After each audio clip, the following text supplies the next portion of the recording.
Donald Trump പ്രസിഡന്റായി അധികാരമേൽക്കുന്ന മുറയ്ക്ക് അമേരിക്കയിൽ സർക്കാർ ജോലിക്കാരിൽ നല്ലൊരു പങ്കും വഴിയാധാരമാകുമെന്നാണ് ഇപ്പോഴത്തെ റിപ്പോർട്ടുകൾ സൂചിപ്പിക്കുന്നത്.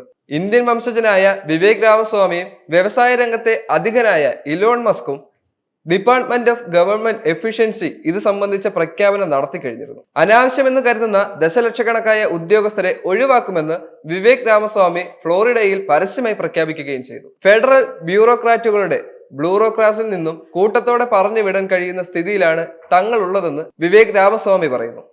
രാജ്യത്തെ എങ്ങനെ രക്ഷിക്കാൻ പോകുന്നുവെന്നും കർമ്മപദ്ധതിയിൽ ഇതും ഉൾപ്പെടും. കഴിഞ്ഞ 4 വർഷം കൊണ്ട് രാജ്യം ക്ഷയിച്ചു വരികയായിരുന്നു.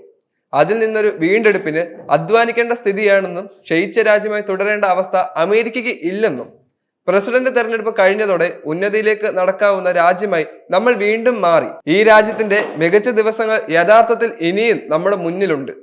അമേരിക്കയുടെ പ്രഭാതമായി അത് മാറുകയുമാണ്.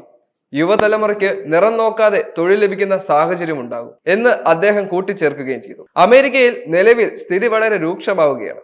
നിരവധി ഗവൺമെന്റ് ഉദ്യോഗസ്ഥർക്ക് തൊഴിൽ നഷ്ടമാകുന്ന ഈ സാഹചര്യത്തിൽ ഇനി എന്തെല്ലാം വെല്ലുവിളികളാണ് അവിടെ ഉണ്ടാവുക എന്നുള്ളത് വീക്ഷിക്കേണ്ടിയിരിക്കുന്നു. രാജ്യങ്ങൾ തമ്മിലുള്ള യുദ്ധത്തിൽ അമേരിക്ക ഒരു പ്രധാന ഘടകമായി മാറുമ്പോൾ ഇത്തരത്തിൽ അമേരിക്കയിൽ തന്നെ നിരവധി ആളുകളുടെ ജോലി നഷ്ടമാകുന്ന സാഹചര്യം വരുമ്പോൾ ഇനി എന്തെല്ലാം വെല്ലുവിളികളാണ് അവിടെ ഉണ്ടാകാൻ പോകുന്നതെന്ന് ട്രംപ് അടക്കം നോക്കിക്കാണുകയാണ്. ഇലോൺ മസ്കിന്റെ സഹായത്തോടെ ട്രംപ് ഇപ്പോൾ വളരെ വലിയ ആശയങ്ങളിലൂടെ മുന്നേറുകയാണ്. ഈ ആശയങ്ങളെല്ലാം അമേരിക്കയിലെ ജനങ്ങൾക്ക് എത്രത്തോളം ഉപകാരമാകും എന്നുള്ളത് കണ്ടു തന്നെ അറിയേണ്ടി വരും.